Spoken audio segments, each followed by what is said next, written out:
começou a gravação. Fala galera, bem-vindos ao Debate Nerd. A Valesky e eu estamos de volta. Dessa vez com uma ideia do Norit. Yay! Na verdade, assim, como eu dou poucas coisas de ideia, ele aceitou bem tranquilamente. Daí, em resposta, ele aceitar muito bem tranquilamente a minha ideia da semana passada, eu aceitei toda a ideia dele. Aí eu vou deixar ele falando mais e vou ficar fazendo umas piadas porque eu não pensei muito no assunto. Ah, foi só por isso que tu aceitou, então. Bom saber, bom saber. Good to fucking know, bitch. Ai, ai. Precisava mudar a piada de início, né? Não, óbvio, óbvio, óbvio. Só me incomodar não pode ser o padrão, entendeu? Aham, Ou só, aliás, a tua piada padrão é a dispersão, né? aham.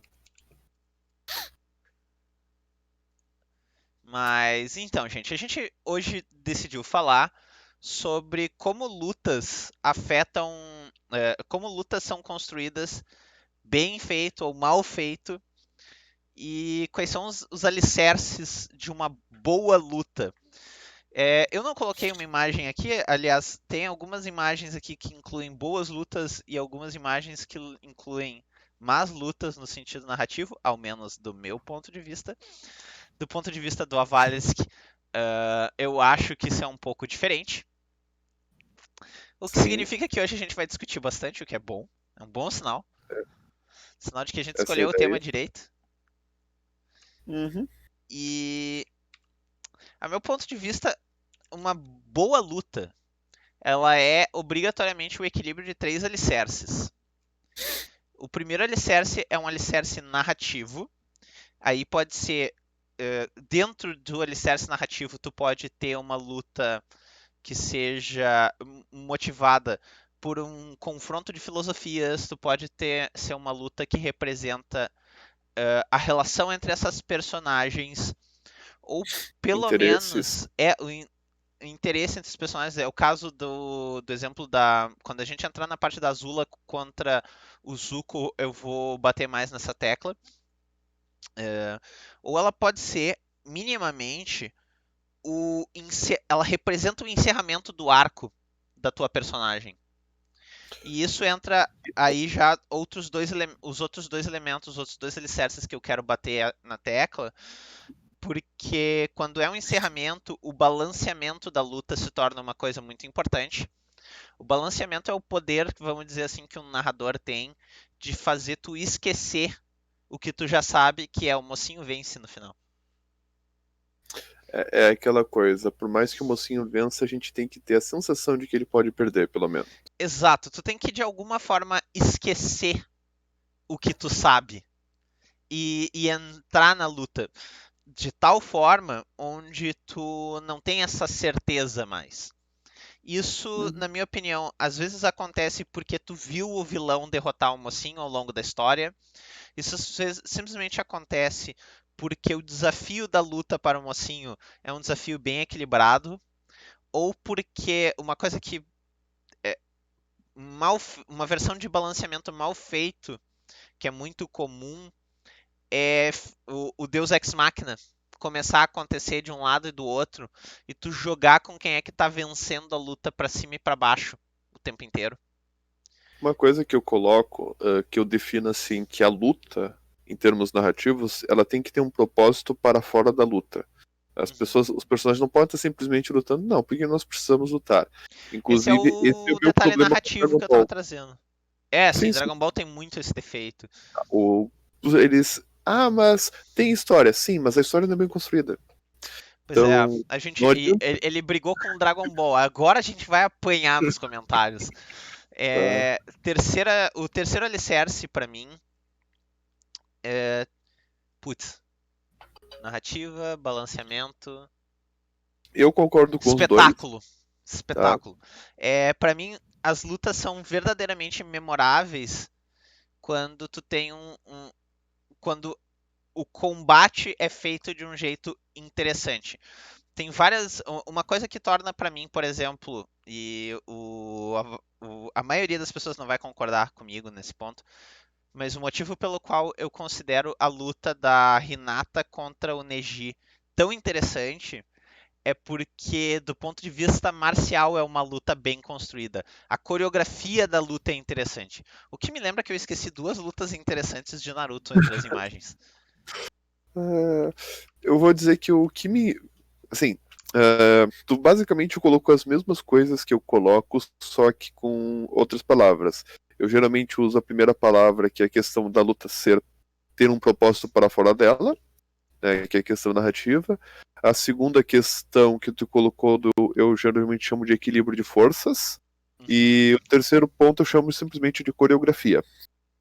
Hum, Tá? tá. Eu resumo É assim. que, é que coreografia faz sentido num desenho que tenha, num anime que tenha artes marciais.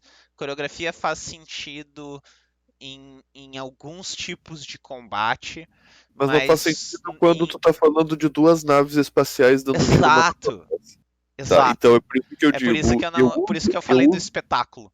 eu uso essas palavras, mas eu uso elas num sentido mais figurado do que num sentido mais literal. Entendo, entendo, entendo. E É gatilho pra me lembrar. uma das lutas mais memoráveis de Naruto. Aliás, pra mim, essa é a minha luta favorita de Naruto, do Naruto original. E de certa forma eu diria que ela é uma das melhores lutas, até do ponto de vista do anime como um todo em Naruto, que é o Lee versus o Gaara. Cara, eu adoro essa luta. Essa luta é genial. Eu acho a luta muito bem coreografada, mas a minha luta favorita de todo o Naruto é o Naruto contra o Shikaku da Areia. E aquela luta pra mim é muito interessante porque tu tem um peso grande na luta. O Naruto sabe que se ele não derrotar o Shikaku na areia, o Shikaku vai acabar com a vida da Folha. Ah, mas tem outros ninjas que não sei o que. É, mas ali é a primeira vez que tu vê o Naruto lutando como o Jinchuriki contra um outro Jinchuriki. Sim, sim. A parte de história. Então, Aquela luta, eu concordo que ela é uma luta memorável, e ela é uma luta memorável porque ela bate nos 3 pontos, diga-se de passagem. se ela Ela bate é. no ela não, eu não vou dizer que ela tem a melhor coreografia de todas, tá? Eu não vou dizer que ela tem a melhor coreografia, mas quando tu pensa equilíbrio de poder, tu tá falando do ninja mais fraco tendo que dar um jeito de vencer o ninja mais forte. Ou um dos ninjas mais fortes. Então, realmente, é aquela coisa. A gente sabe que o mocinho vai perder. Que o mocinho Que vai você ganhar. vai ganhar. Mas a gente tá se preocupando. Tá, mas como ele vai ganhar? Como ele vai ganhar? A Pois gente é, tá a sempre se gente perguntando não como vê ele a vai ganhar. solução. Essa é a questão. E, É que- inclusive, é uma reclamação que eu tenho do Naruto Shippuden é que chega uma hora em que tu vê assim, ele vai tirar um poder, ele vai tirar algum poder, assim, de algum lugar, né, pra não falar um palavrão. Tá, o inimigo vai tirar algum poder e o mocinho também vai tirar um poder de algum lugar. Então, esse é o Tá? meu problema com Dragon Ball. Dragon Ball é só isso. Naruto O não pior era é só que o problema é isso. que não era sempre assim, entendeu? O problema Sim. é que não era sempre assim. Uma das lutas que eu botei aqui, que é a luta que pra mim é memorável de Dragon Ball, que é Cell versus Gohan. Por que eu acho essa Sim. luta memorável? Porque, do ponto de vista narrativo, ela é uma história interessante, porque você tem um dos personagens mais legais, gentis e queridos da história, que é o Gohan, tendo que finalmente abrir mão, vamos dizer assim, do jeito dele, para lutar, porque o mundo depende disso. E aí, então tu tem aquele salto de poder do Gohan que foi setado pelo Goku. Então o Goku já, eles se deram ao trabalho pelo menos de justificar o Deus Ex Machina, do tipo, o Goku já estava confiante de que o Gohan conseguiria vencer essa luta 2, 3 episódios atrás, entendeu? Da Sim. luta começar. Então eu fiquei. E a gente acabou de ter uma luta muito massa entre o Goku, do ponto de vista de coreografia, né? A luta entre o Goku e o Cell foi bem interessante também. Apesar de que não é uma luta que eu guardo tanto. Porque eu queria entender. Eu passei essa luta inteira pensando, tá, mas por que o Goku tá tão confiante se ele tá apanhando? Tudo bem que ele tá apanhando parelho, mas ele tá apanhando. Ele tá Então apanhando. quando ele desiste da luta e diz que o cara que vai derrotar o Cell é o Gohan, eu fiquei tipo, really? Really? Eu fiquei meio em estado de choque, assim, no primeiro momento. E. Mas beleza. E já vinha há algum tempo sendo setado dentro de Dragon Ball Z a ideia de que o Gohan substituiria o Goku como protagonista. Aham. Inclusive, há toda uma teoria de que, na verdade, quem derrotaria o Majin Buu era o Gohan e não o Goku, mas como os É. fãs queriam o Goku, tiveram que fazer uma mudança no roteiro. É que tadinho, o Gohan adulto não entregou como protagonista, cara. O Gohan adulto é muito, muito chato. Sim, inclusive, É, vou fazer um comentário. Eu sei que muitas pessoas não vão concordar comigo, mas quando tu olha no Torneio do Poder do Dragon Ball Super, por que que as lutas menos interessantes às vezes são as do Goku e tem umas lutas muito interessantes que são as do Gohan? Porque o Gohan, sozinho, ele não dá conta, ele tem sempre um parceiro. Pois é, eu achei muito É uma interessante luta a mais parceria do honesta, Gohan com o com o Piccolo, Piccolo. com o Eu achei bem Freeza. curiosa. Aquela luta que eu chamo de Power Rangers, porque são 5 contra 1. Ah, sim. E ainda tem o momento das cores, né? Eu digo, só faltou ali que tivesse 5 cores diferentes. Eu lembro que tem dois que estão com a mesma cor. Não lembro quais. Eu acho que é o Gohan e o 18 que não com a mesma cor. Não, 17. Estão brilhando. Mas enfim, É, não é o. teve uns elementos roubados de Tokusatsu naquela luta. É, mas vamos então por partes, vamos escolher cada um dos três temas. Eu achei interessante que a gente não se comunicou antes, tanto que a gente Aham. não usa os mesmos termos, mas a gente definiu essencialmente os mesmos três alicerces para fazer uma boa luta, o que é hilário, porque significa que a nossa análise narrativa foi essencialmente a mesma para fazer, para definir o que são boas lutas. E assim, eu tenho uma mania de professor. Eu sei que o pessoal briga às vezes comigo, porque às vezes eu não escolho uma luta que é memorável, porque, não, eu gosto dela, mas eu acho ela memorável porque ela ilustra muito bem esses 3 elementos. E é Sim, isso que que foi o eu que tu fez quando tu escolheu a quero luta do final virar de do Cavaleiros Caribe, do Piratas do Caribe. Cavaleiro. Eu tá? ia dizer Cavaleiro do Zodíaco. Aquela luta ilustra muito bem. Inclusive, talvez ela tenha um problema, e isso seja uma questão até que agrega para ela, que ela não tem simplesmente um conflito duplo, ela tem um conflito triplo, em certo sentido. Cara, agora eu falei Cavaleiro do Zodíaco e me ocorreu uma coisa. Eu tenho uma luta, eu não vou nem pôr aqui, mas Lost Canvas, pelo simples fato de que eles deram uma luta decente, uma luta boa do ponto de vista narrativo pro Albáfica de Peixes, eles literalmente salvaram a história do Cavaleiro de Peixes. Porque o Afrodite é um porre. Uh, Enfim, cara, o Alfábrica de Peixes, a luta dele eu acho assim, É cara, Albáfica. Eu também demorei pra acertar a pronúncia dele. eu vi aquela luta e olhei, caraca. Sim. Não, esse personagem é tão massa que eu faço questão de procurar pra botar uma imagem. É, não, eu entendo, porque é uma das coisas muito legais. Vale a pena assistir o anime inteiro só por causa daquela luta. Cara, eu não eu fiquei em choque. Eu realmente não acreditei quando eu vi essa esse episódio. Na verdade, eu acho que são dois episódios. Primeira vez que eu vi esses episódios do Albáfica, eu vi que era Cavaleiro de Peixes que tava abrindo pra defender o santuário. Eu fiquei tipo, não, cara, de todos, por que o de Peixes?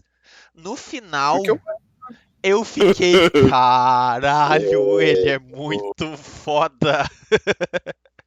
sim, ele é bem. Inclusive, é aquele tipo de coisa que. A coreografia eu não acho tão interessante da luta. Mas Não, a os coreografia, apesar de peso que o. narrativo toda a questão do poder, do confronto de poder, eu olhei assim, cara, é muito bom. Do ponto de vista de coreografia, eu gostei também, mas eu gostei por causa do novo ataque dele. Sim. Quando eles mostraram o ataque do. Eu acho que é Espinha Escarlate, uma coisa assim. ou chuva escarlate, algo do tipo. Que ele faz o ataque aquele que ele usa o próprio sangue dele, imbuído de chakra, aliás, de cosmo. Chakra. Tô com Naruto na cabeça. Imbuído de cosmo pra criar agulhas e fazer o ataque, fazer uma chuva de ataques. Cara, ele tá literalmente botando. Toda vez que ele usa aquele ataque, ele tá botando a vida dele em jogo, entendeu? Aham. O fato de que o Cavaleiro de Peixes inventou um ataque assim completamente faz eu rir da cara. A Afrodite é uma piada pra mim agora. Eu já não ia com a cara dele antes, apesar de que eu reconheço que ele é perigoso por causa daquela porcaria daquelas rosas dele. Tipo, as rosas atrás que ele usa como última defesa pra proteger o santuário de Atena e a sala do mestre. Mas, tipo, Sim. ainda, por mais que eu reconheça que ele é perigoso, not really.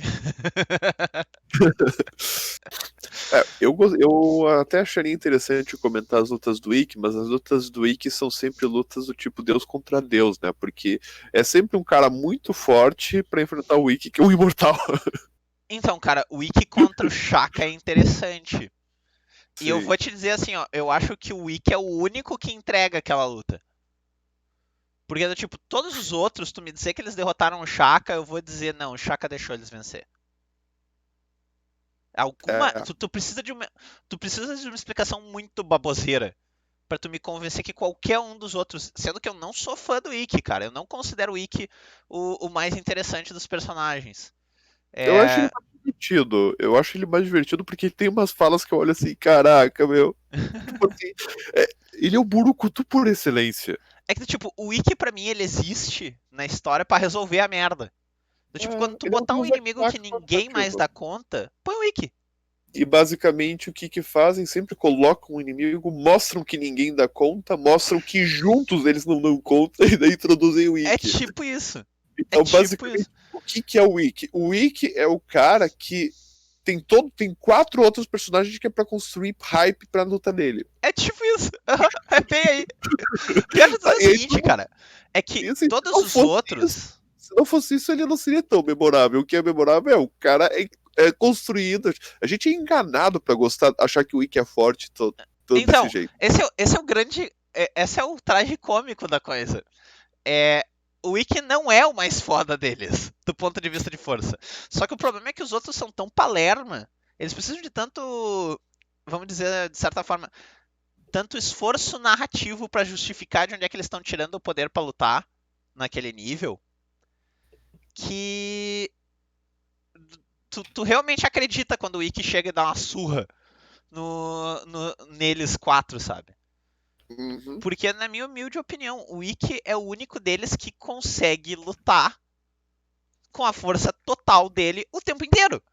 Ele não precisa que o narrador vá ali e dê um empurrãozinho, entendeu? O Ikki sempre é foda. É, Até muito interessante. Eu não assisti muita coisa do Omega porque eu comecei e eu tipo, puta que merda, velho. Não, eu não vou estragar Cavaleiro do Zodíaco. Deixa assim. Eu comecei a assistir o Omega e uma coisa interessante. O Shun, no original, cara, ele é meio patético.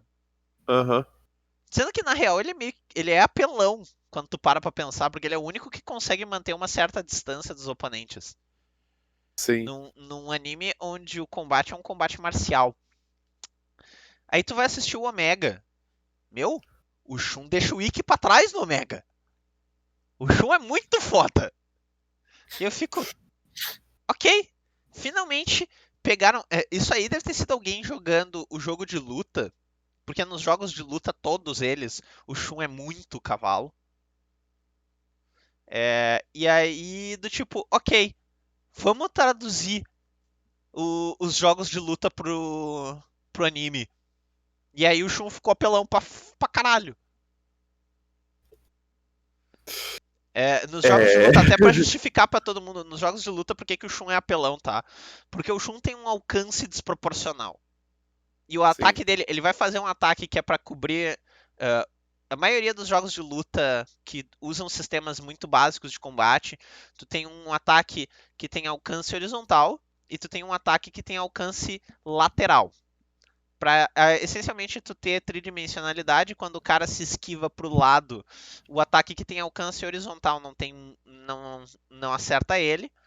E quando o cara se esquiva para recuando, o ataque horizontal não tem alcance nele.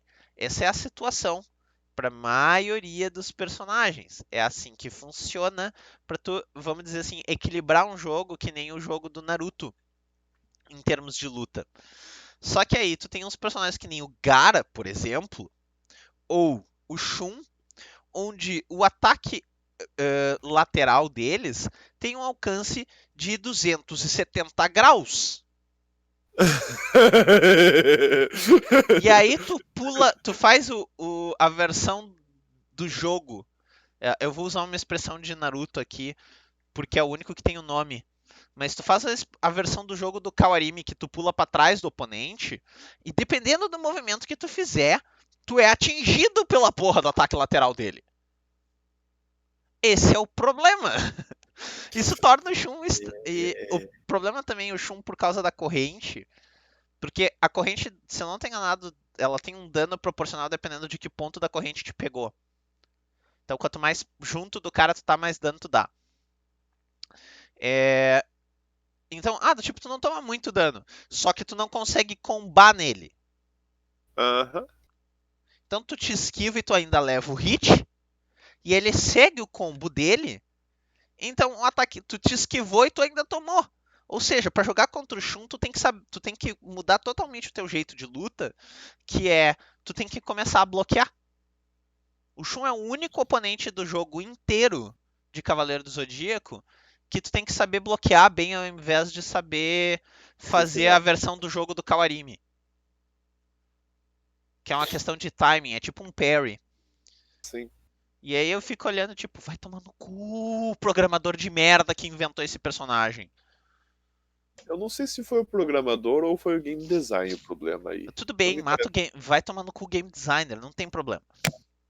não me Aliás, parece esse é problema o do problema programador. que a gente tem em balanceamento. É uma característica que me chama muito mais atenção, geralmente em combates de jogo em jogos do que em filmes e anime e no resto da mídia de entretenimento. Mas vamos começar com o elemento narrativo, vamos por partes, como diria o esquartejador. Primeiro, eu proponho que a gente primeiro fale dos elementos narrativos, até porque essa é a parte mais complexa, na minha opinião. Depois a gente fala do espetáculo, porque isso é uma coisa que ainda está dentro de todas as mídias de entretenimento. E por último a gente fala no balanceamento, porque daí eu acho que daí vale a pena a gente entrar mais na tecla com os jogos. O que tu acha? Pode ser. Então tá. Eu falei bastante, então, do ponto de vista narrativo. Eu sugiro tu. Eu proponho que tu comece a trazer Para seus ponto exemplos. de vista narrativo, algumas coisas que são fundamentais é o seguinte, que nenhum dos personagens sejam conchas vazias de poder, né? Então, assim, a gente pode ter personagens que são conchas vazias? Podemos, mas não podemos ter como clímax. O clímax de uma narrativa sempre tem que ter um vilão bem construído. Quando eu vejo o pessoal falando do Vingadores Infinite War, um dos elogios que eu vejo é como o Thanos é desenvolvido no filme. Que é aquela coisa, os heróis já foram desenvolvidos, agora tu tem que desenvolver o vilão. Ou seja, tu tá dando uma cara pro vilão, tu não tá dando simplesmente aquela pancadaria gratuita. Ainda que eu vou dizer que a justificativa do Thanos é uma das mais fracas que eu conheço, tá? Do Thanos pra mim não é a pior. Eu vou te dizer porque a do Thanos, tu entende a motivação e a filosofia dele. Então a luta, tanto a luta final dele em Titan, quanto na luta final dele contra o Capitão América, quando ele tá indo pegar as últimas pedras. Acho que é só a Pedra da Mente que falta nessa cena. É, Toda aquela luta, ambas, pra mim, trazem um fator importante que é o motivador filosófico. sim, Aí é o motivo pelo qual eu ia trazer que tem o quão diferentes são as duas lutas finais que estão acontecendo em Avatar: A Lenda de Aang. As duas sim. lutas finais de Avatar: A Lenda de Aang é o último Agni Kai, Azula versus Zuko, com uma ajuda bem importante, na minha opinião, da Katara. Até porque, Aham. tecnicamente, quem vence é a Katara. Coloca. E a outra é uma luta, é um debate filosófico, que está sendo Entre o Aang, externalizado pela luta, que é a luta entre o Aang e o Ozai. Porque o eu digo, Ozai, em termos de eu digo caracterização que de são três personagem, personagens. Tu tem o Aang, tu tem o Avatar e tu tem o Ozai. tá, a Tá? gente pode entrar nesse debate em breve. Eu Depois. só quero terminar a lógica, e daí a gente entra nessa discussão. Sim. Então, por mais que, ok, o Ozai foi caracterizado, essencialmente a caracterização do Ozai se resume, ele é um ditador. Ah, A e ele caracterização não dele é foi muito, caracterizado. muito superficial. Então, se a filosofia e a narrativa da história é forte, até um vilão superficial que simplesmente representa essa filosofia, o lado ruim dessa filosofia, ele simplesmente representa o mal desse universo, mas ele engloba bem esse mal, pra mim é o suficiente. O É Ozai o ele que é torna a caracterizado luta pra mim memorável. pelas ações do País do Fogo no decorrer da narrativa.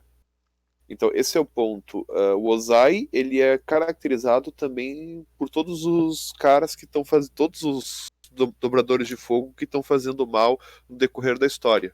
É um Isso é um ponto importante. jeito de ver. Pra mim, a caracterização do Ozai tá nas interações dele com o Zuko, tanto no flashback Também. Não, isso também, quanto mas na cena anterior entre ele e o Zuko, onde o Zuko mostra que ele sabe usar o Lightning Deflection. o meu ponto mais Cara, quando assim, a cena que ele dá aquele parry no Lightning do pai dele foi linda. o meu ponto é mais assim, o peso narrativo de enfrentar o Ozai está caracterizado assim. Então tu não precisa caracterizar o personagem com tanta clareza quanto em outras obras, por quê? Porque uma parte dele está caracterizado, ou seja, a externalização da filosofia dele. E aí o que tu tem que basicamente ver? Tu tem que mostrar que aquilo que acontece externamente é realmente reflexo dele. E aí tu Uhum. vê que quando tu entra no confronto, o que tu vê? Não, o personagem realmente representa aquilo que a gente viu sendo feito. É, eu achei bem. Do ponto de vista narrativo, eu achei uma história muito legal. Apesar de que eu guardo mais o último Agni Kai.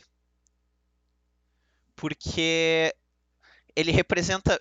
Eu sou mais motivado, eu gosto mais de histórias cuja narrativa ela é focada na personagem do que focado na história em si. Sim.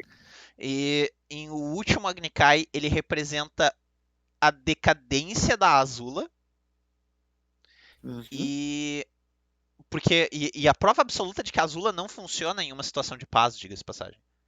A Azula, ela foi É, criada na guerra e ela precisa da guerra para existir. Ela mentalmente é uma pessoa que não funciona porque ela é paranoica, psicopata e uma estrategista. São três características que dão um excelente general, vamos dizer assim. Porque ela consegue ser uma excelente manipuladora, ela consegue pensar em múltiplos ângulos e a paranoia dela acaba sendo útil nesse cenário porque ela tá sempre se protegendo de tudo, sabe? sim. Só que primeiro momento em que ela tem uma janelinha de paz, a paranoia dela afasta todo mundo de perto, leva ela praticamente à loucura. E aí a gente tem a Azula que começa nessa luta. A gente tem também nessa mesma luta o fim do arco do Zuko, onde ele se tornou completamente um aliado do Avatar. Ele tá olhando para Azula e ele tá vendo exatamente a loucura de quem ele era antes. Ela, de certa forma, representa todo o passado dele, todo o descrédito dele com ele mesmo, vamos dizer assim. E ele se vê. Eu acho que é o primeiro momento, quando vai começar aquela luta, acho que é a primeira vez que eu vejo e a sensação que eu tenho é que o Zuko tá em paz.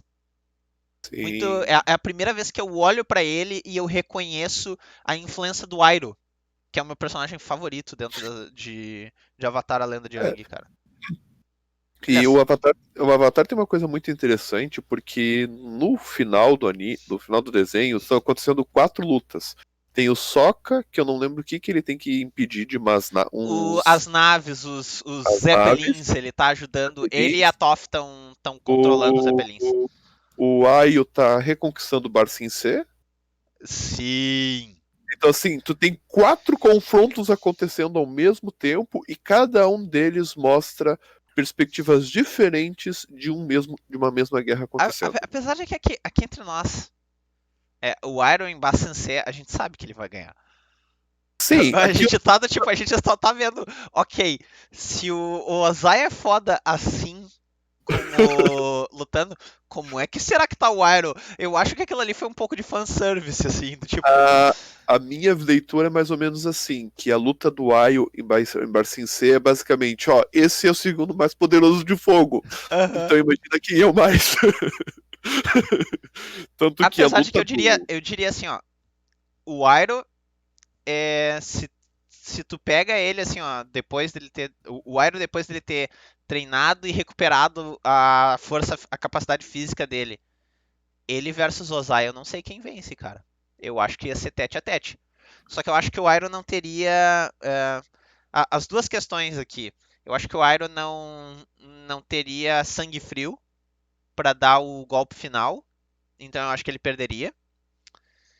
E eu sei que a grande sacada, vamos dizer assim, o motivo pelo qual eu acho que o Ozai é tão perigoso é porque ele não só é bom no Lightning, mas ele é tão bom no Lightning que ele é rápido. Ele é instantâneo o disparo dele de trovão. sim, Só que ele sabe que o irmão deles consegue defletir. Então ele não usaria o trovão contra o Iroh.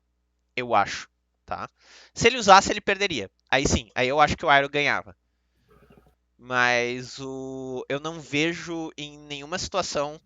Eu acho que eles são muito parecidos de poder. Eu acho que a luta entre os dois ia ser muito parecida com a luta entre o Zuko e a Azula, onde o Ozai ia partir para cima com tudo e o Iroh ia tentar conservar a força dele e defletir os ataques, até porque ele não é tão jovem. vencendo o cansaço. Eu acho que ia ser assim. Até é interessante o que tu falou sobre a luta maior acontecendo junto com uma luta menor. Tu tem uma luta menor acontecendo que na minha. Apesar dos fogos de artifício serem grandes, vamos dizer assim, que é o Zuko e a Azula. Tu Sim, tem uma luta maior do ponto de vista narrativo, que é o Aang versus o Ozai. E tu tem uma vai. terceira luta que é maior ainda, que são as lutas, as duas frentes da guerra. Sim. A frente do Iroh e a frente do Zuko. Uhum. É isso que eu vejo. Tu tem basicamente várias representações, vários conflitos que representam a guerra que está acontecendo. E isso é uma coisa, sabe o que é interessante? Isso é um Hum, elemento que a trilogia original aliás, tanto a trilogia original quanto a trilogia de prequels de Star Wars faz também. Narrativamente, qual é a importância do Obi-Wan e do Qui-Gon derrotarem o o Darth Maul? Darth Maul, obrigado. Bah, gente, me fugiu um nome. Esse é o nível do quão desligado com Star Wars eu tô desde que a Kathleen Kennedy assumiu. Eu não lembro do Darth Maul. É, qual é a importância narrativa deles vencerem essa luta? Na Tá, real, nenhuma. sim. Eles só precisavam tirar o Darth Maul de perto para que Os a pilotos invasão poderem, continuasse. Só isso. e os pilotos poderem decolar, só por isso. Exato. Então, Inclusive, nem precisava ir os dois, podia só ter ido o Qui-Gon. mas eu acho que o Qui-Gon teria morrido um pouquinho mais rápido se ele tivesse ido sozinho. Não, é que o. Vou pensa da perspectiva do telespectador médio que acredita que o Qui-Gon é um mestre e que o Darth Maul tá no mesmo nível do Obi-Wan. Tá, beleza. Tá? Então é isso que eu tô querendo dizer. Então, Inclusive, até uma crítica que eu tenho é que aquela luta não é bem construída porque o Darth Maul não é devidamente apresentado como De superior fato, ao Qui-Gon. de fato. Tá? Então, é esse o ponto que eu Ele quero é, colocar. ele é, isso é vagamente sugerido pelo duelo entre eles em Mos Espa, tá? Aham. Então, quando eles estão em Tatooine, eles têm um duelo anterior na metade do filme, mais ou menos, Sim, e termina o Darth Maul calmamente recolhe o seu sabre de luz, enquanto o Qui-Gon tá exausto dentro da nave. Ele sim. cai, ele tá arfando, então claramente mostra que o Qui-Gon não é um equivalente. Mas eu concordo que não foi. O Darth Maul não foi bem caracterizado. Ele tá ali para ele representar o elemento de medo, vamos dizer assim, Ou ele dos tá Siths. uma ameaça fantasma. Então, Numa narrativamente, interpretação. eu mantenho que narrativamente a ameaça fantasma é o Anakin. Tá, não é o mérito, não é o ponto da Mas isso é discussão. outro, isso é outro ponto. Isso a gente, A se tu gente quiser, a fica gente aqui. faz um take 2 do review das trilogias Aham. em algum momento. Bom, mas aí a gente vê isso outra hora. Mas isso é outra discussão. Então, do ponto de vista narrativo, a gente tem essas duas características que são importantes. Tu tem a caracterização do quanto a narrativa é importante do ponto de vista de personagem e quanto a narrativa é importante do ponto de vista pro plot geral. Eu concordo É, contigo que o defeito para mim dessa luta é que tu tem um vilão oco para uma luta que foi pouco caracterizada do ponto de vista narrativo. Esse é um erro que não foi cometido no episódio 3, na minha opinião, e é um sim. erro que não foi cometido no episódio 6, onde tu tem a luta entre o Vader e o Luke acontecendo, só que essa luta em si, ela tem uma importância muito grande dentro da história para os personagens. Ela Ela tem é um o conflito Luke. interno e o conflito externo tá passando na janela atrás do Imperador. Exato. E o conflito externo não só está passando. E bate de novo nessa tecla que eu trouxe, onde a luta de sabre de luz, por mais que seja a luta mais interessante, ao meu ponto de vista, para tu acompanhar, ela não é o centro do conflito. O Aham. conflito central é a guerra maior que está acontecendo. Sim, inclusive, vamos pegar um pouco animes shonen em geral. Uhum. Uma coisa que eu busco quando eu olho anime shonen é o seguinte, é que aquela luta não é uma luta vazia. Tem muito anime shonen que as coreografias são muito boas, só que o motivo da luta Dragon é... Ball. Tá? Eu até não digo só Dragon Ball, eu digo que tem uns que são bem piores. Eu vou dar um exemplo que eu acho até assim, que em termos de luta, eu acho muito fraco, mas em termos Ah, de narrativa eu acho muito interessante, que é Zetsuino Tempest. A coreografia dos combates são bem fracos, mas em termos de narrativa, de personagens envolvidos, em termos de stakes, né, que é o que tá em jogo, o peso que tá, cara, o metade do anime tem duas, três reviravoltas em 2 episódios. O negócio é de dar quase um infarto, porque um dos personagens que tu achava que era razoavelmente inútil, né, tu tá na dúvida se ele é útil ou não é, ele dá uma reviravolta. Aí o outro personagem, tu olha, pô, mas esse cara é mais maluco do que eu achei que era. Aí é do tipo assim, eu vou resumir, tá? Porque esse é o resumo de todo. No final das contas, o mundo todo tá em crise e tu não sabe o que vai acontecer porque o cara quer saber quem foi o namorado da irmã dele. Tá, é isso o que é tá um acontecendo aí. conflito super pequeno, mas ao É mesmo um tempo. conflito super pequeno e tu para. Só que a forma como foi construída, em que tu acredita, não, o cara realmente é maluco Uhum. pra levar isso a sério. Então, tipo, a forma como foi construído, olha, pô, engana. E aí, volta, as trocentas citação de Shakespeare. Tipo assim, pô, o autor convence narrativamente. Então, assim, em termos de. Cara, não tem troca de tiro, não tem troca de soco. Mas o confronto lá, é de dar um treco no coração, de tanto que o negócio vai rolando. Inclusive, um dos personagens fica assim. E a cena mudou de novo, do tipo assim, o cara tá quase tendo um infarto dentro do anime, que aparece o telespectador, né? Então, assim, Sim. é aquele tipo de coisa traduzida. Então, isso é interessante.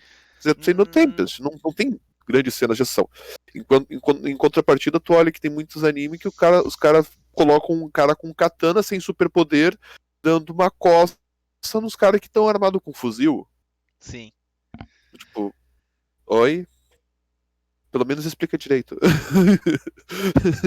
Pois é, e o interessante é o seguinte, mesmo durante a luta, os fatores narrativos podem aparecer o suficiente para que uma luta que começou vazia seja uma luta interessante. O Albáfica para Sim, mim é um exemplo excelente disso, tá? Onde tu eu vi que tu finalmente colocou mais uma entende a imagem, narrativa inclusive. dele por detrás. Eu coloquei mais uma imagem agora, que foi a Aham. da luta contra a luta do Avatar final Brotherhood. Avatar não, do Full Metal Alchemist Brotherhood. Eu Do concordo que aquela luta é muito boa, porque tu tem. É uma das poucas lutas muito bem coreografadas em que vários personagens enfrentam um. um. Então, e o pior de tudo é o seguinte, é se não for todo mundo lutando, tu não vai acreditar que eles conseguem derrotar o Father. De boa. Exato. Eu adoro o Zé Ulrich. Eu adoro o Edward. Eu adoro o Alfred. Uh, Eles não aguentam sozinhos. eles não aguentam sozinhos. Tá? Não, não aguentam. Eles não aguentam. Ponto. Os irmãos Zé Ulrich não dão conta dele. Os O- irmãos Zé os, Ulrich, dois, sendo os 100% dois honesto, irmãos, mais o Armstrong, mais o Roy, os quatro, que são os mais foda, não dão conta sozinho. concordo. Tá, tipo, Cara, se tu me disser que os dois não dão conta. Que os dois não dão conta do Roy? do. do Scar, tá? Eu vou dizer assim, ó. Eu entendo. Assim, No final, eu até acho assim que eles emparelham. Os dois conseguem lutar contra o Scar numa boa. Mas ainda assim, eu vou te dizer, o Scar ele evolui tanto que eu ainda não tenho certeza. Eu sim. ainda acho que o Scar é capaz de ganhar. Aliás, o Scar é o personagem ideal para lutar contra o Wrath, que é outra luta muito interessante. Só que eu não considero ela tão memorável porque eu não considero o Wrath um personagem interessante, mas a coreografia da luta é linda. Inclusive um. Aí acho que Eu nem lembro qual é o eu nome do acho que esse é comentário que um ia bom. fazer. Eu acho que esse é um bom segue pra gente ir pro segunda etapa, que é a etapa de coreografia. E aí Sim, até pra mim bate numa tecla. Eu quero falar dessa luta de Naruto do ponto de vista de coreografia. Porque por mais que narrativamente ela seja uma luta que bate em todas as teclas de forma correta, o legal pra mim é a coreografia, assim, porque tu vê praticamente todos os ataques, tu vê a resolução das habilidades deles acontecendo em sim. uma única luta, e a luta é curta. A luta do tipo tem acho que 5 a 10 minutos de luta.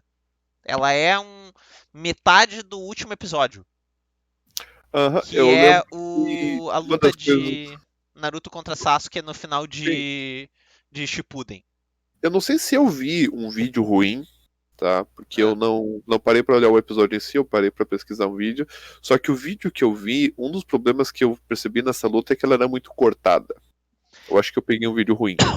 na verdade ela é. Os elementos. E isso, Tem uma série de elementos narrativos entre os dois, tá? aham, isso Em daí é que uma coisa que eu acredito que prejudica ela. o fluxo da luta, ele é um pouco ruim, eu concordo. Por isso que eu mantenho que essa não é a minha luta favorita. A Uhum. minha luta favorita deles, e na minha opinião ela entrega em todos os elementos do anime inteiro, é Lee versus Gaara. A Porque tu minha tem uma continua história sendo o do. Naruto contra o Shikaku. Eu E sei. e as lutas do Carinha dos Insetos, que eu acho muito divertido, porque o cara luta. Ele e o Shikamaru são os dois caras que vencem a luta sem lutar. Então, ele e o Shikamaru eu acho que são todas lutas muito interessantes. Até tem uma luta do Shikamaru que eu gosto muito do ponto de vista narrativo, do ponto de vista de espetáculo. Eu acho que é um espetáculo relativamente pequeno, mas é igualmente impressionante pra mim, porque o espetáculo tá na genialidade do Shikamaru, que é Shikamaru versus Hidan. Eu acho também divertido. Eu tenho que dizer que uma das lutas mais divertidas que eu tive de assistir foi Shikamaru versus Temari. Shikamaru versus Temari é interessante. E pior do tipo, quando terminou a luta, eu caí na gargalhada. Tipo assim, eu tava assistindo, minha irmã tava comigo, eu tava assistindo, ela, o que houve? Eu, cara, foi tipo, ela é É a tão cara dele. inesperada, ela é muito inesperada. Aham. E tipo assim, ela não é um espetáculo no sentido de que, nossa, tipo, se tu não. Se tu tá querendo ver troca de porrada, tu vai ficar entediado. É que Inclusive, espetáculo é mostra. que aí que tá. Espetáculo, pra mim, é uma questão Não, de ser eu sei. impressionante. E Eu ser sei. impressionante não é necessariamente Eu sei ser que tu não tá impressionante usando no sentido visualmente. literal. Eu sei que tu não tá usando no sentido literal. O meu ponto é, ela é uma antítese de outras lutas que tu geralmente tá acostumado, porque tu tá acostumado com aquela coisa de um monte de ação, um monte de Uhum. coisa, e ela é quase do contrário, tanto que lá pelas tantas tu vê assim, até a plateia tá entediada. É tipo isso. E E tipo assim, a e aí luta o do. tédio aumenta o clímax, porque o final é tão inesperado, porque tipo assim, ele chega uma hora que ele simplesmente ganhou a luta, e ele se rende. Um amigo meu aqui mandou pelo Whats Minato versus Obito. Eu não sei porque que ele não mandou no chat. Se ele tá assistindo, eu não sei porque que ele não mandou no chat da live. Mas beleza, não tem problema. Eu concordo que é uma boa luta. Do ponto de vista narrativo, eu acho que ela entrega bem do ponto de vista do Minato. Tu não entende muito bem do ponto de vista narrativo o Obito. Tu só vai entender depois, quando tu entende quem o Aham. Obito é. Então, do tipo, olhando pra trás, eu concordo. Tipo, tu sentando pra rever essa luta, porque daí tu realmente entende a motivação de ambos os personagens. É, ela entrega melhor daí a parte narrativa. Infelizmente, do jeito que ela é apresentada normalmente, do ponto de vista narrativo, ela é de um lado só. É só o Minato que tem algo relevante ali. O Obito representa mais um obstáculo na vida do Minato, na história do Minato, do que propriamente um oponente. Eu faria um comentário que, assim, a gente, como tu comentou da luta do final do Naruto contra o Sasuke, e ela é muito cortada por elementos narrativos, tem uma luta de Naruto que eu sei que ela é muito esquecida, mas ela soube conjugar bem elementos, um elemento narrativo, que é o momento em que ele tá pra pegar domesticar a Kyuubi, e aí ele tem Hum. aquela memória da mãe dele dentro da mente dele. Aquela Aquela cena é luta legal, mas a luta em si eu acho meio boring.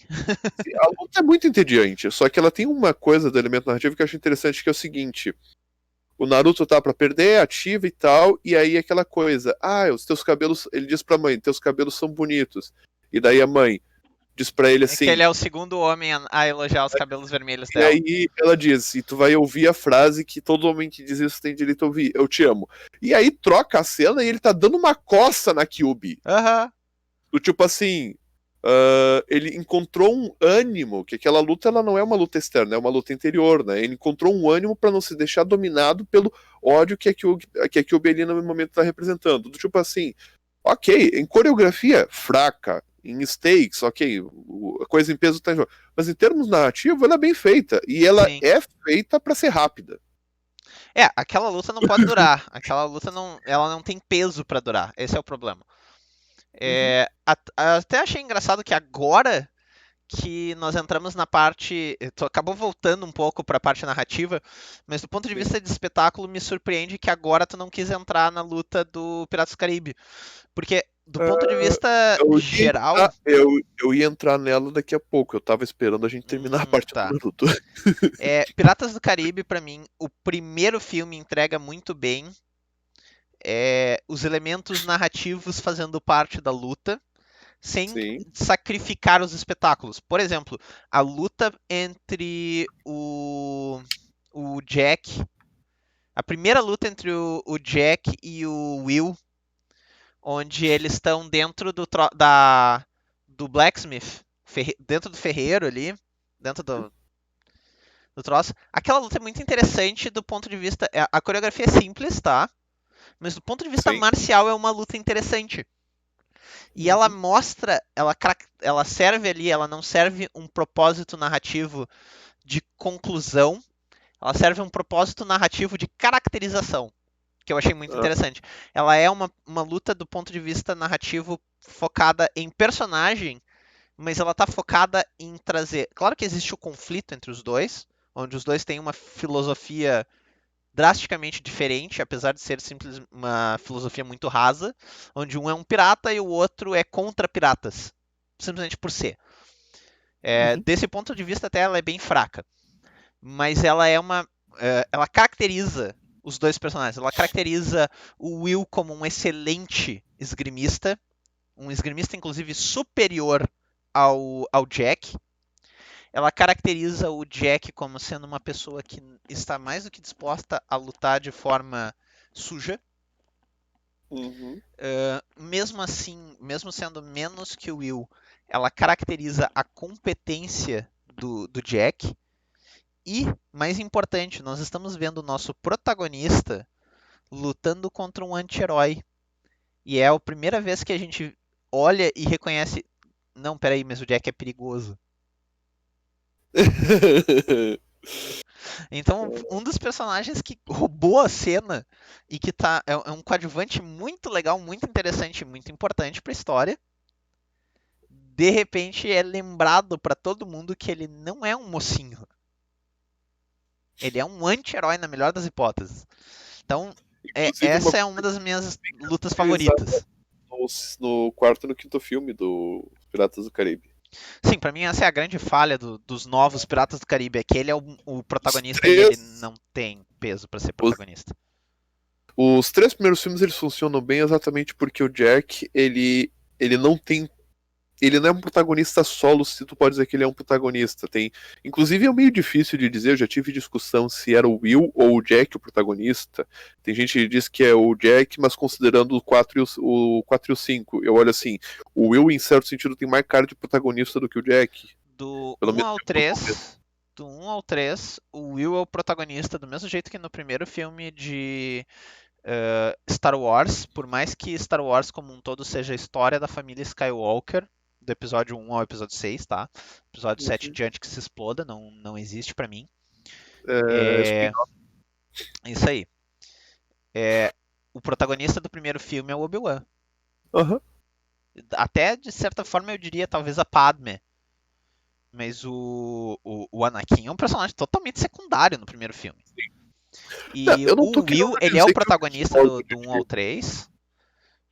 E eu tenho. Ele e a Elizabeth são os Aham. protagonistas. Eu Por não que, que discordo de ti, o meu ponto é mais assim, tipo, as pessoas realmente têm essa dificuldade, às vezes, de sim. identificar o Will como protagonista. Por que eu gosto dessa cena? Primeiro porque ela lembra uma coisa que é importante. Por essa cena eu assumo que é a cena que tu me mandou a No imagem. Portal que é o Tá, Maelstrom, né? Que eles estão lá. tá. O que ela tem de importante? Ela tem uma coisa que também aparece no Aang contra o Ozai. O Uhum. cenário da batalha tipo, reflete as coisas que estão em conflito, de alguma forma. O próprio Naruto contra o Sasuke também tem isso. O cenário não é um Sim. cenário vazio, tipo, é um cenário que reflete alguma coisa. Então, assim, esse cenário. O segundo ponto é aquela questão. Tu tem vários personagens que estão indo para aquela luta por motivações diferentes. Então, sabe por que eu não gosto daquela luta? Porque. Porque pra mim o foco central daquela luta, do tipo, o conflito que é resolvido naquela luta, não tem nada a ver com a luta. É o Ah, casamento. então. Pra mim esse é Eu o vou dizer. conflito central. Os dois se casam e o Will aceita se sacrificar pra ser o O novo James guardião Guardião. Meu do barco ponto maluco aquele. E o é que controla o Kraken. o holandês voador. Holandês voador. Eu vejo assim, se tu. O cara com quem eu vi a análise, ele diz que o foco daquela luta é quem vai pegar o coração e matar o David Jones. E Sim. basicamente é isso. Então tu tá colocando o casamento como um plot secundário, não como um plot principal. Ainda que eu concorde com o teu argumento. Não vou dizer Eu que não. tenho só uma coisa pra dizer com relação àquela Ah. cena. Eu tenho um pote de terra.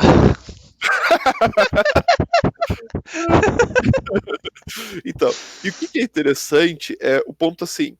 Apesar de ser um confronto, tu percebe ali, o conflito é todo para ver quem é que vai ficar com o coração. Então, assim, Uhum. todas as lutas que estão sendo causadas não se resumem à luta em si mesma. Sim. Tá? Então, assim, O espetáculo daquela luta eu acho muito massa. sim, o espetáculo é memorável. Eu concordo com uma coisa que é o seguinte: quando tu tira. Isso acontece muito no Dead Man Chest, Hum, que é aquela luta de 3 espadas que tem no final, aquele confronto, a luta em si é tão separada daquilo que tá em jogo que fica um pouco desconectado. E isso é um ponto que às vezes acontece. É importante que a luta tenha um peso para fora dela mesma, mas o peso todo da luta não pode estar fora da luta, tem que ter algum peso dentro. Então, aqui as pessoas que estão lutando têm que ter algum peso narrativo, que é um problema que acontecia no Katekyo Hitman Reborn, uhum. que é com algumas lutas do Hibari, que era considerado o personagem mais forte do anime e do mangá. Sim. O cara é muito interessante, só que assim, ele só aparece pra ter a luta mais foda. Contra um cara que nem sei. Então, assim, é meio wiki. Legal, tudo bem, mas tipo. Ok, Ele existe pra gente ter uma qual é luta o foda. peso dele no resto da história, além de matar esse cara que é mais forte? Tu tira o Wiki e o adversário do Wiki, o que muda na história? Então, cara, o Ikki é do tipo, eu adoro a luta do Ikki contra o Shaka, tá? Eu acho ela muito divertida. Uhum, Mas, cara, do ponto de vista narrativo, aquela luta é uma merda. uhum. Inclusive, uma das coisas que eu acho mais interessante que eles fizeram na saga de Poseidon é a luta do Ikki contra o Kaza. Sim, porque tem uma narrativa pra trás. Aí é Sim, interessante. e tem outro ponto. Ele dá um soco no irmão dele. E aí o Kaza, como você é sem coração, não sei o que. E aí ele tá vendo assim. E aí tu vê o link que é feito com a época que ele tava sendo treinado. E aquela luta humaniza um pouco o Ikki. Uhum. Tá? Concordo, concordo. E agora que a gente já tá quase batendo na 1 hora, eu acho que é melhor a gente ir pro terceiro elemento que a gente trouxe, que é o elemento de balanceamento da luta. Sim. E pra parte E de aí a gente balanceamento, lembra de eu quero Warcraft entrar no 3 mundo dos Frozen Throne. jogos. Hã? E aí a gente entra em Warcraft 3 Frozen Throne na última missão.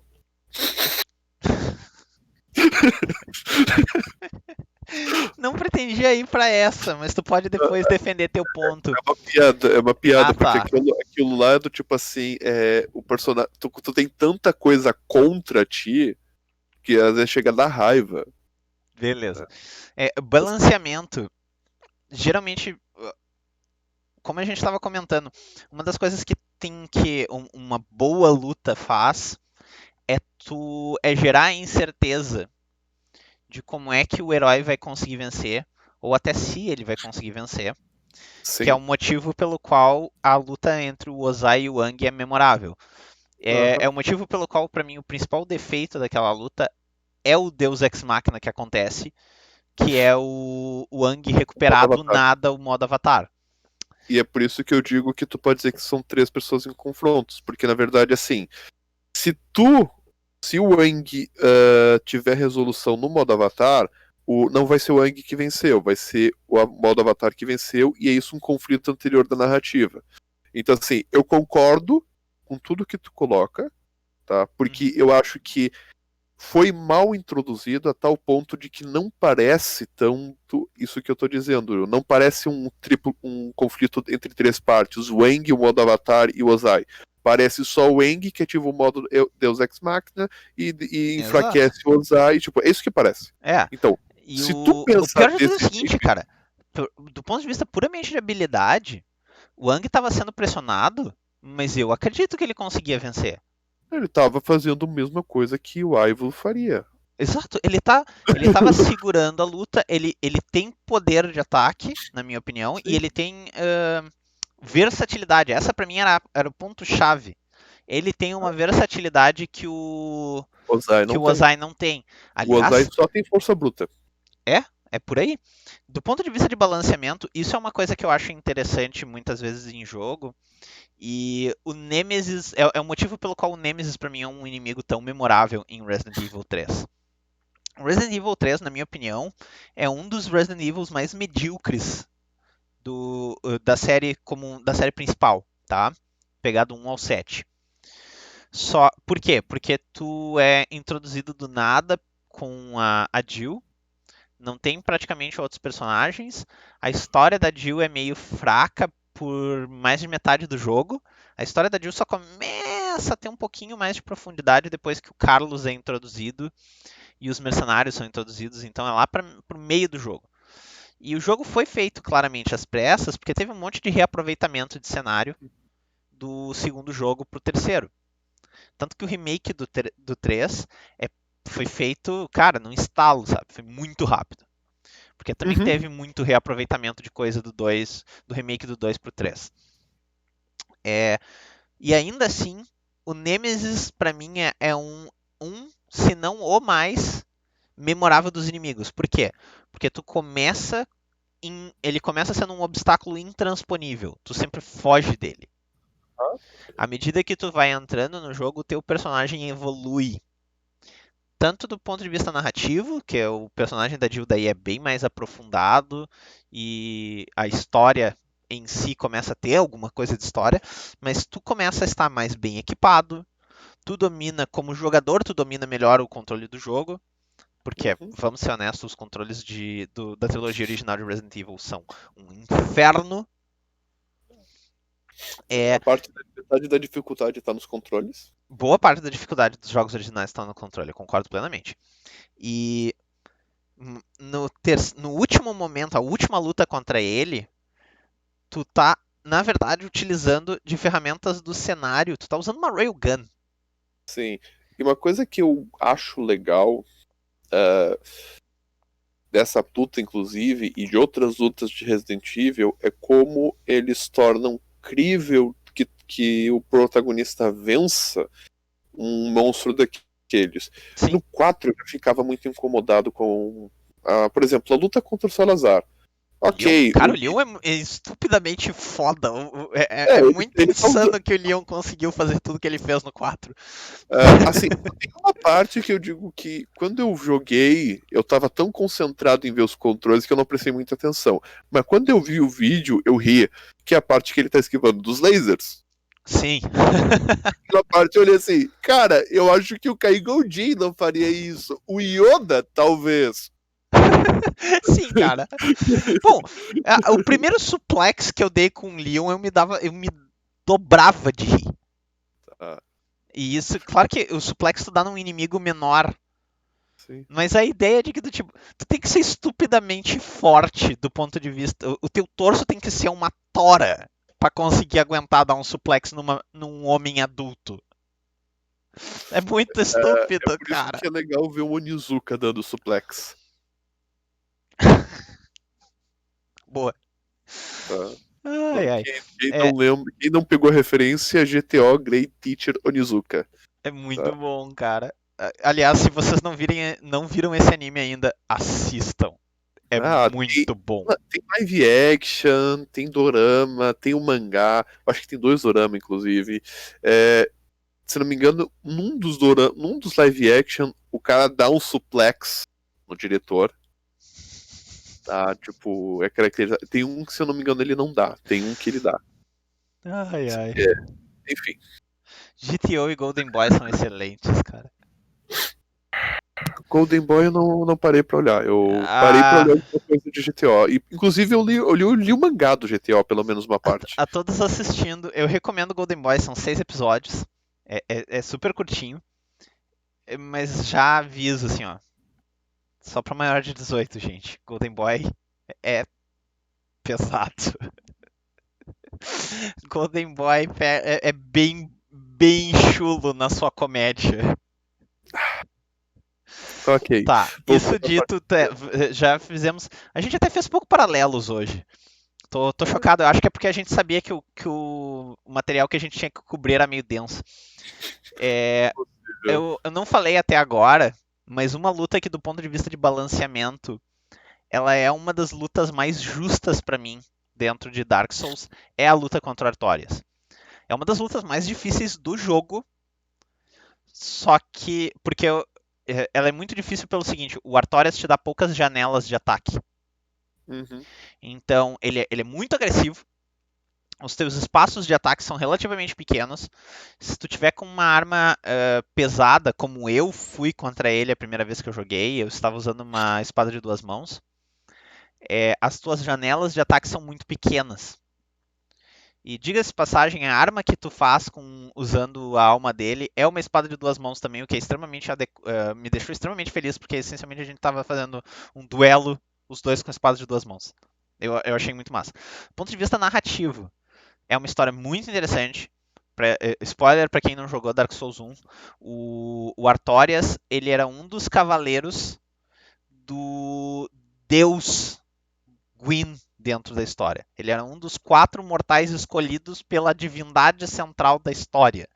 E ele foi escolhido para ir lutar contra o avanço da escuridão, ou The Abyss, como é chamado. Por isso que ele é o Abyss Walker. E ele é derrotado, mas no último sacrifício e esforço dele, ele salva a alma do lobo que luta contra ele. Tipo, ele que luta com ele. Tem um lobo que vai junto com ele. E esse lobo é um dos boss do primeiro jogo. Só pra tu ter noção. Então ele salva esse lobo. Inclusive, se tu derrotar. Se tu conseguir lutar contra o Artorias, derrotar o Artorias antes de ir lutar contra o lobo para pra ti. Tu acaba ajudando a resgatar o lobo, porque tem todo um esquema de que tu. Pra lutar contra o Artorias, tu volta no tempo. Do ponto de vista narrativo. Então, tu encontra o lobo protegido pelo escudo de energia, que foi o último ato do Artorias. O Artorias se sacrifica para proteger o lobo dele. E aí, tu encontra e salva o lobo, que ainda está protegido pelo escudo. Então, quando tu vai lutar contra o lobo agora, o lobo te reconhece.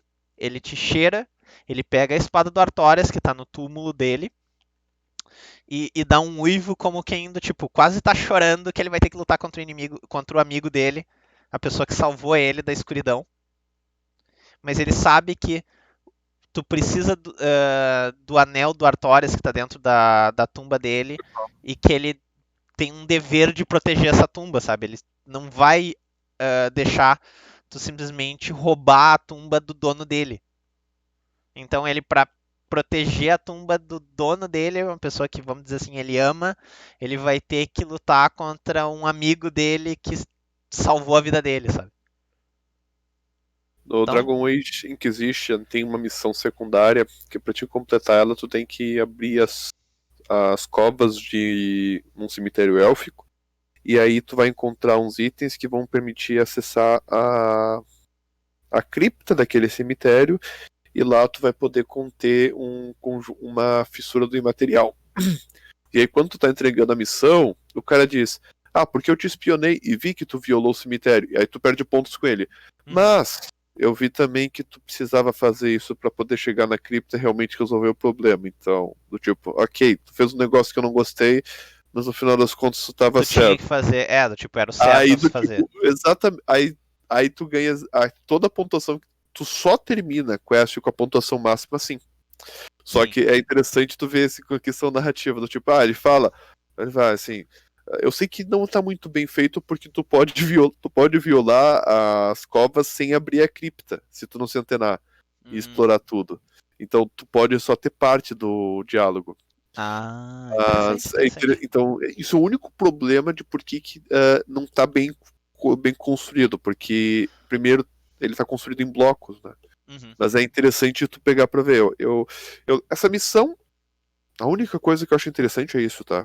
Porque eu achei Tá. genial o que eles comentaram, mas coloca um pouco disso que tu comentou de coisas negativas e coisas positivas num confronto. Sim. Então você tem todos esses elementos narrativos junto. Tu tem uma das lutas, é muito interessante porque tu tem um cavaleiro cuja coreografia dele, ele claramente ele tá com o braço quebrado, ele tá lutando com a espada dele com uma mão só. Tu vê a escuridão vazando do personagem, então tu sabe que ele tá corrompido. Uhum. E ele tem ataques que usam essa corrupção, então do ponto de vista cinematográfico, vamos dizer assim, a luta tem efeitos muito massa, então ela é uma visualmente a coreografia do Artorias é muito legal, é muito interessante e vamos dizer assim, ó, por mais que seja difícil, o balanceamento dessa luta tá muito, muito, muito certinho. Uma coisa que eu gosto de balanceamento são os jogos da franquia Isso. Eu tinha certeza que tu ia entrar nessa franquia só porque eu não tenho nada pra dizer. Segue. Eu não tenho como comentar nada sobre isso, vai lá. Assim, Mas tu também, eu tava te torturando com um Dark Souls, tu também não jogou, então não dá nada. tem algumas lutas que, cara, são muito fáceis, não vou negar. Tá. Só que tem alguns chefões que eu às vezes olho os guias pra ver, eu olho assim, o pessoal dizendo, pô, esse não é um chefão, esse daqui é um demônio que veio pra te torturar, assim, volta a meter essas piadas. Então, assim, tem alguns chefões no jogo que são muito bem equilibrados no sentido que, assim, tu vence eles tranquilo, só que tu não pode ratear. É aquela coisa, se tu souber o que tu tá fazendo e não sair rateando, tu vai vencer. Então, é aquela coisa, tu sabe que não é uma luta injusta, mas tu sabe que tu tem que estar alerta durante toda a luta. Isso eu acho Sim. muito importante do confronto e do desafio. Que alguns jogos... Isso é um esquema. É isso que pra mim me diz que a luta foi bem balanceada. Do tipo, a luta ela não é fácil, mas mas ela não é injusta. É um problema que às vezes acontece no Monster Hunter World, quando os monstros eles decidem que eles vão entrar em fast attack, né, em ataque rápido, vão te disparar 3 golpes, 3 ataques na sequência, e a janela de acerto deles é muito grande. Tu olha assim, ok, pelo menos um eu vou levar, daí tu leva esse dano, fica stunado e eles continuam te atacando, te matam, porque eles literalmente olharam assim, eu vou te matar agora. Sim, esse é meu problema com aquela missão. Eu acho que ela é uma missão de evento que é um Gold Rathian e um Silver Rathalos que vão em Elder's Recess. Meu problema com aquela missão é uma missão opcional, beleza. Eu acho aquela missão uma péssima missão, porque por mais que os dois sejam monstros que são interessantes, do tipo, eu não sei bem o lore entre dessas variantes em particular, mas eles são visualmente bonitos e a luta com cada um deles tem elementos interessantes de mecânica. Os dois brotam no mesmo ponto do cenário e nenhum dos dois sai daquele cenário. E aquela luta ela Então literalmente feita. Ela é um DPS rush. Ela é feita para ser cooperativa. Eu digo que ela é um DPS rush. O negócio é do tipo tu conseguir matar o Gold Rathian antes do Silver Rathalos aparecer. Eu nem sabia que eles apareciam, eu jurava que eles apareciam ao mesmo tempo. Os dois já estavam lá. Um aparece antes do outro, tu tem acho que 5, 10 minutos, uma coisa assim, pra matar. E aí aparece o outro. Provavelmente por isso que tu não lembra, porque tipo, a tua janela de tempo contra ele é bem curta. Não, eu não fiz essa missão ainda. Não fez? Não fiz, ela tá liberada. É uma das missões que precisa pra dar upgrade num dos mantos ou no Affinity Boost. Eu tenho essa missão e outras duas contra Dragões Tempered. Eu lembro que eu cheguei pra ti, tu me ajuda nelas? Tu disse sim, e daí a gente ficou uns 2 meses sem jogar. Porque meu computador o jogo não tá nem instalado no meu computador, então. Uma hora me avisa quando tu quiser, que daí eu tenho que baixar de novo o jogo. Eu sei que meu computador deu problema e foi por isso que a gente acabou não fazendo. Sim. Não foi culpa tua. Não te preocupa. Uma outra luta que eu acho que o balanceamento foi muito bem utilizado é a luta no final de Brotherhood. Porque, como a gente estava comentando, se não for um mar de gente lutando contra o. Se não for um mar de gente lutando contra o pai, não tem ninguém que dá conta. Se não for o pessoal se coordenando para fazer aquele combate. E ainda assim exigiu o sacrifício de um dos irmãos. Também tem isso. E o sacrifício do Greed, é verdade. Inclusive, eu acho muito genial o conflito interno que tá acontecendo entre o Greed e o Príncipe naquela luta. É legal também. E o cara tá assim, o Príncipe, tá vendo? Todo mundo tá torcendo pra ele. Mas ele não tem chance de vencer. Mas ele tá tentando. Aí o Greed. Aquele momento em que o Greed cresce e ele reconhece o quê? Que o que ele realmente. A inveja que ele tinha, a ganância que ele tinha, na verdade não tinha a ver com ele querer tudo. Ele quer amigos. E aí, do tipo assim, ok. E aí ele vai lá e ele basicamente resolve a luta. Não vamos entrar em grandes méritos, né? Só que tem uma coisa que é interessante, que é a construção narrativa para te chegar. Sim. Então não é um negócio que não é um Deus Ex Machina, né? Tipo, o negócio tá lá, o pessoal tá lutando, assim. Isso é uma coisa que às vezes os Tokusatsu e o Power Ranger tem, que é aquela coisa assim, legal, tá Chama o todo. Megazord pra resolver. Tipo o Megazord, dá o tiro e resolve. Tipo, é muito rápido. Ok, a gente sabe que é 20 minutos de episódio, eles têm que entregar, a gente sabe a fórmula narrativa e tudo mais. Sim. Então, isso funciona pra falar com criança. Quando tu tá chegando numa fase adulta, tu quer um negócio um pouco maior. E é por isso que eu acho que, por exemplo, outra coisa que é muito interessante, pra lembrar um pouco do porquê que o confronto e o desafio é bem construído no Aang contra o Ozai, é que tu tem um tempo anterior em que ele é construído, não é naquele episódio que é construído e resolvido. Sim, sim. A luta em si é apenas a resolução. É a Aham. resolução do conflito. Porque a luta em si, ela não começou ali. Ela é, ela é chamada a atenção desde o primeiro episódio. E uma coisa que eu vi algumas pessoas comentando de um dos motivos que estragou o final de Infinity War foi: ok, a gente sabe que o Homem-Aranha morreu, mas que tem um filme programado pro ano que vem. Tá? Tá. Então, tipo, O fato de então que a tu gente sabe. olha para as consequências e diz, tipo, tu não tá vendo isolado, tu tá vendo no contexto global do mundo.